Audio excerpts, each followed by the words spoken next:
My name is Rosemary Stevenson, and I'm the National Programme Lead here at NHS England for the AMR Diagnostics Programme.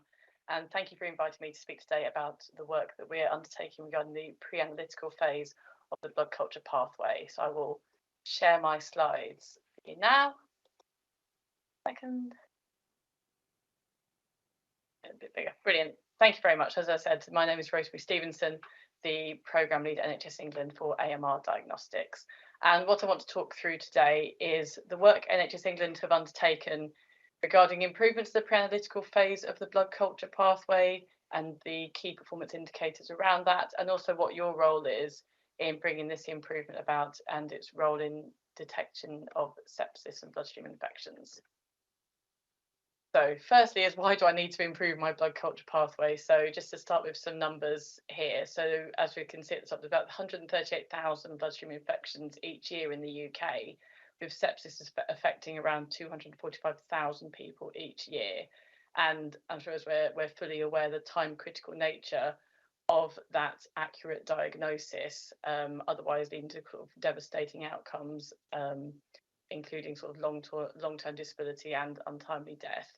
So blood cultures, as highlighted in the Sepsis 6, are a vital diagnostic test in detecting bloodstream infections. And by improving this, that can lead to a more accurate, more timely diagnosis of this time-critical infection, which can then improve to therapeutic interventions and improved patient outcomes. And again, this is all part of the improved antimicrobial stewardship as well. So taking it back to that impact on antimicrobial resistance, then, as we can see that with increasing AMR, there is that need for that greater alignment between sepsis diagnosis and antimicrobial stewardship. And this is where sort of those governance and sort of clinical programs really sort of come into play here. So as mentioned, antimicrobial therapy is an essential part of sepsis management, and we've started on that sort of smart apologies, then focus campaign. So sort of starting on that sort of broad spectrum, but then focusing treatment to avoid that overuse of antimicrobial sort of therapeutics there. So this is why, again, that timely blood culture diagnosis use is so important here, because then you can really begin to use the appropriate antimicrobial use for the right patient at the right time as well, avoiding that use on those sort of broad spectrum antimicrobials. So again, by optimizing your blood culture pathway, not only does this lead to improved patient outcomes and sort of improved patient flow as well in the hospital, that sort of right treatment as sort of fast and as appropriate as possible, but it also comes around to that escalation or de-escalation of antimicrobials where required as well. So again, all part of that sort of antimicrobial stewardship agenda as well. So it's saving lives, improving patient outcomes, and all sort of part of our reliance on antimicrobials and improvement of AMR as well. So the key parts of the blood culture pathway outlined here, I've sort of outlined into three phases. There's the sort of collection, processing, management, also known as sort of pre-analytical, analytical, post-analytical phase.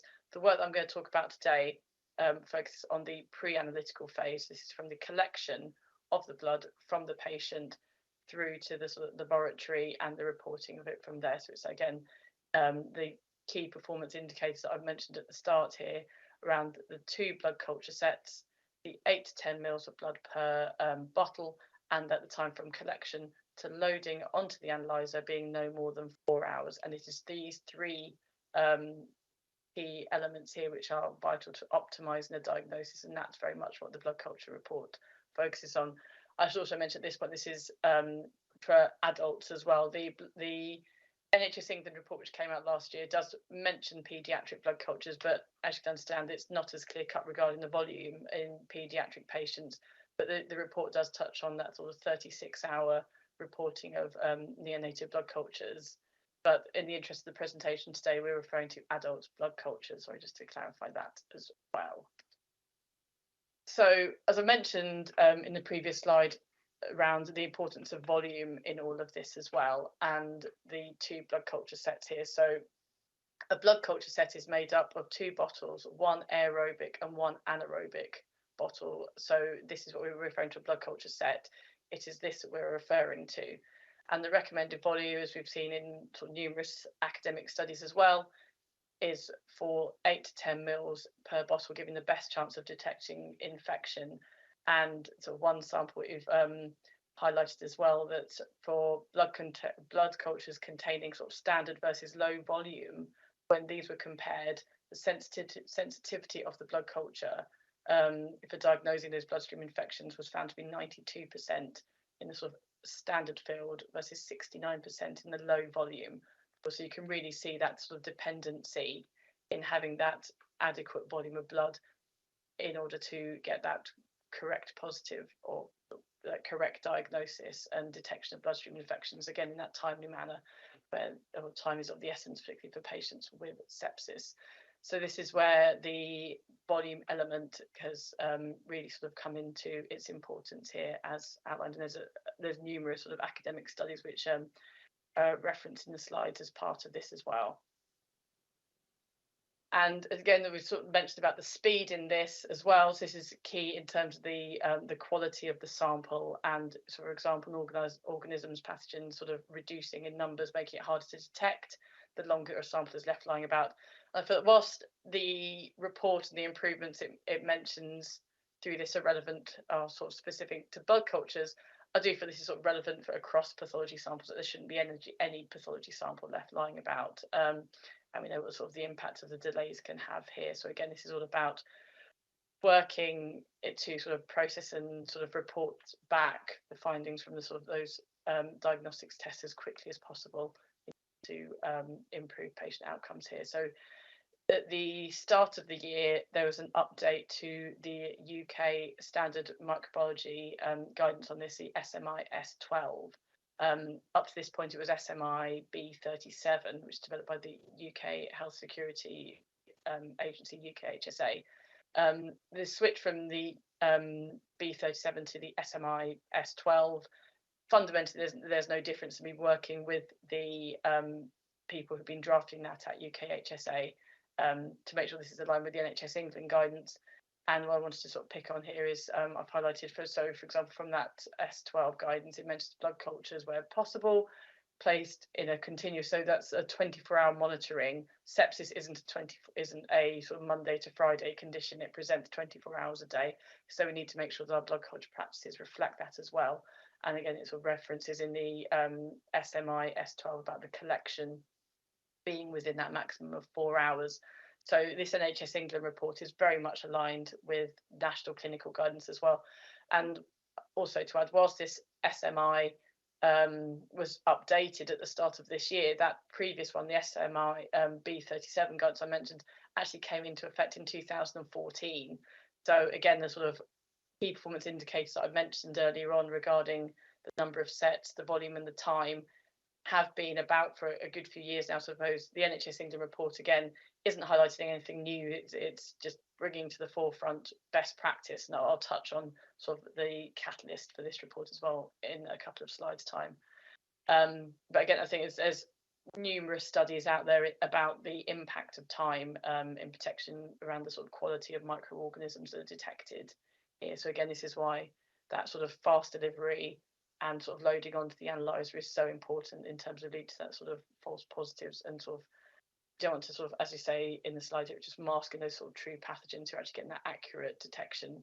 Again, it comes around for a patient outcome perspective, but again, it's that inappropriate use of antimicrobials as well, which is again what we're also working to achieve.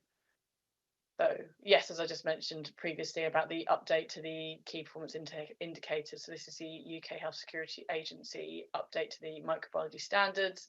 I said the previous SMI published in 2014, so this is not new, but the new guidance S12 does again mention about auditing the pathway, which I'll come on to in a second, about the need for 2 blood culture sets. The volume was mentioned in the previous slide, and again that time from collection to loading onto the analyzer to be more than 4 hours. What I'm referring to for auditing the pathway is actually capturing that sort of local data on your own performance regarding the volume, the number of sets and the time, and I'll touch on that in a second as well. So we understand sort of what the blood culture pathway is and how it should be working. Why have we been going through this at NHS England, and how do we go about making these improvements? That's what I'll move on to next. So back in 2018, 2019, NHS England conducted a national survey across the devolved nations as well into the performance of the pre-analytical phase of the blood culture pathway. And this was working off the SMI B37 to really understand that sort of current guidelines and what's sort of happening in practice here. So there was a survey took place which thought to be the sort of first of its kind in the sense of a national survey of blood culture practices to have really taken place globally. So I think also to mention here that the NHS in England is really sort of leading the way in terms of blood culture improvements. This is a global challenge. This isn't something unique to us here in sort of NHS England and the devolved nations as well. So the survey that took place back in sort of 2018-19, 160 responses across a spread of district general hospitals, teaching specialists as well. And I've sort of highlighted a few of the results here. The full report is available on the Futures platform, and there's a link to that at the end of the slide. There's an executive summary also available on the NHS England website as well. The executive summary doesn't go into as much detail regarding the survey reports, but it does give that sort of high-level snapshot of the situation, the findings from the survey. But the full survey details are available in the report on the NHS England Futures page. So as you can see here, despite it being a key part of the SMI guidance, so that 41% of those who responded to the survey had never actually audited their blood culture pathway. So they didn't have that local understanding of performance within their organisation against these microbiology standards at the time, SMI B37. So again, that was sort of beginning to paint a picture about how this standard is being followed sort of across the board here. And then we can find that less than 25% of laboratories were able to, that responded to the survey as well, were able to provide that complete audit data. So again, that's less than a quarter of those, again, despite it being part of the microbiology standards. So we were beginning to see that disconnect occurring, so it's beginning to understand why that had happened. Again, as I've mentioned a couple of slides previously about the importance of number of sets and volume in all of this. So the SMI recommending 2 blood culture sets, so that's the 4 bottles. So you've got each set being made of 1 aerobic, 1 anaerobic. And again, of the 158 that responded to the survey, only 17 of those used the 2 blood culture sets. The majority using 1 blood culture set. I think that's sort of the pragmatic line that we're sort of taking with this. It's better to do 1 blood culture set well, with the correct time and volume, as outlined in the guidance, before moving on to the 2 sets. So we're kind of moving along to that is our sort of pragmatic approach for it. But again, we could begin to see that it's a significantly small number of sites, and those responding to the survey are actually using the 2 sets as outlined in the guidance. And then with regards to measuring the volume of blood that was being collected, only you can see here that 88% of trust surveyed never actually measured the volume of blood that was being collected. Again, how crucial this is in terms of identifying those bloodstream infections, beginning to highlight the need for bridging that gap, as we talked about. So this was really what the catalyst was to the work that's since taken place in the report here. And then finally, just another sort of piece of the survey results to share with yourselves today. So again, of the 158 organisations which responded to the survey, 13 hospitals were able to answer questions regarding time from collection of the sample to loading onto the analyzer. So that's what each of the hospitals we have along the x-axis on the bottom here. And you can see from the colour coding, so that ideal target there on the left-hand side of the blue is where you really want ideally 100% of all samples being loaded onto the analyzer within 4 hours of collection. But you could see for some of these organisations, particularly in the yellow there, that there was some instance where it was taking over 24 hours for a sample to be collected, then loaded onto the analyzer. Again, thinking this back through from antimicrobial stewardship, patient outcome, patient treatment point perspective, 24 hours is a very long time for those, obviously, with these time critical bloodstream infections. So you begin to see here the majority 4 to 12 hours, and then in the orange bar, and some with 12 to 24 hours as well. But again, bear in mind that the survey took place in 2018, 2019. the SMI B37 coming to effect in 2014. So again, it's sort of 4 years of this guidance. We wanted to get that snapshot of how it was actually playing out in practice. So we began to see that sort of something's not quite right here. So what we can do to improve the performance of that pre-analytical pathway. So the report published on the NHS England website and on the Futures platform makes 4 key recommendations regarding improving the blood culture pathway. So recommendation 1, this is building on that existing guidance that we talked about, the UKHSA guidance in particular around blood culture best practice. Recommendation 2 is about local implementation to monitor areas for improvement. If we don't measure it, we can't improve it. So this is what the auditing really sort of plays into there. So you've got that oversight of actually what the volumes are and what the time is in particular as well. Recommendation 3, this is regarding antimicrobial stewardship and AMR really being a core part of clinical leadership and trust governance. And I think now that we've got the ICBs and ICSs as well, I think that's a key opportunity to actually make sure that AMR reporting is actually part of ICB governance, ICS governance within that as well. And then recommendation 4 is regarding improving regulation and accreditation. So we've been working here at NHS England, we've been working very closely with the UK Accreditation Service as part of the recommendations and the guidance that we've been producing. We've been giving training to the UCAS assessors, and we've sort of been sharing with them documents as we've been developing it in the education, the training modules. So then when UCAS go in to do their laboratory assessments, they'll be looking to see this auditing taking place. I'm also mindful that we're not going to get perfection from the beginning, of course. It's still showing that that auditing is taking place and those sort of steps for improvement as well are being developed. I'll touch on that in a couple of slides time too. So I think just to sort of mention here as well, so it's a multi sort of targeted approach here, very much in the behavioural change about it. So that sort of board towards approach. And a letter came out last week by Steve Powis that's available on the NHS England website. If you Google diagnosing sepsis and serious infection, you can see that letter that went out to our regional medical directors on their role in the blood culture pathway. And again, it's sort of bringing together that multidisciplinary pathway approach in tackling those KPIs as well. We've been using various policy levers, the standard contracting, and we're working with UKHSA and our pathology transformation colleagues to make sure we've got those robust data reporting mechanisms in place as well for this. Also, obviously, manufacturers being a key part of this as well. So, there are 2 main manufacturers of blood culture analyzers, BD and bioMérieux. Been working very closely with them to make sure they are providing appropriate training, optimizing and automating the kit where possible, and also that they are helping to support that sort of supply chain there. And particularly, I think for that automating element, what their kit can do in terms of capturing the volume, for example. So it's sort of taking the burden off what can be done automatically. So we're working there. And we've also been working with the British Society for Antimicrobial Chemotherapy with BSAC, develop online training modules. Those are now live. So if you look on the BSAC website, you can have access to those.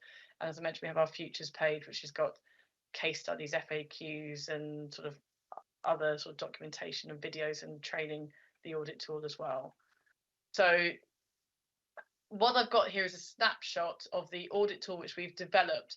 We're very mindful in this that people are coming from different parts of sort of readiness and sort of in terms of actually improving this, some sites being sort of further ahead than others. So we developed this sort of hopefully quite straightforward to follow Excel spreadsheet just to capture the sort of volume and sets and the time as well. This is available on the Futures platform with an audit protocol for those to use, with a baseline audit proposal to be 30 bottles on a Monday at 8 in the morning, 30 on a Wednesday in the afternoon, 30 on a Friday in the morning as well. So we begin to get that picture. And then once you've collected that data, it's really a case of establishing that baseline, working with the multidisciplinary team, those involved from the collection right through up to the laboratory stays and the reporting, to actually understand where those improvements need to be made, putting those in process, and then repeating that audit process really until you're getting those sort of consistently sort of achieving sort of 100% in it, and then that sort of re-auditing every couple of years. And that, again, that is what UCAS are going to be wanting to see as well as part of this. I think, as I've mentioned there, we've got the blood culture page on the NHS Futures page. So at the moment, what's happening is that we're working with our regional healthcare science leads, pathology leads, antimicrobial stewardship leads to really collect the data on that Excel spreadsheet, as I outlined, which is then fed back to us, and we can then sort of work with a national team. We can work with those sort of regionally to understand those improvements, and that sort of improvement cycle is shown in the previous slide, and it comes back around to showing it on the Futures platform, which is again why it works for now, but we're working to really see what options there are, for example, in the pathology quality assurance dashboard or with the mandatory collections at UK HSA, to make sure we've got a sort of more robust way of actually collecting and monitoring this data, because it'll be dependent on Excel spreadsheets and the Futures platform going forward on this, excuse me. And then the final piece, just to add on the page as well, I've recently had a health economic evaluation into like culture improvements, the findings of which are in the document section of the Futures page here, because we've had a lot of pushback, understandably, about the sort of resource requirements, workforce requirements as well. I appreciate that no one like spare capacity, it's not there. So that's why we wanted to put together that sort of health economic case for those who are writing a business case in terms of sort of pathway development and redefinement. Then hopefully then we've got that economic side to support that clinical case as well. So that those details and sort of findings from that analysis are all on there too. I appreciate it's a bit of a whistle stop tour, and sorry I can't be there to take any questions. Please do email me at rosemary.stevenson@nhs.net with any questions from this. Very happy to have separate conversations following today, and I understand the slides will be shared as well, so please do follow up on those links from that. And then the posts that I've got on the side that have been sort of shared throughout the screens is just a snapshot of the work that we've been developing with BSAC, as well as sort of that raising awareness as part of this. So thank you very much for listening today.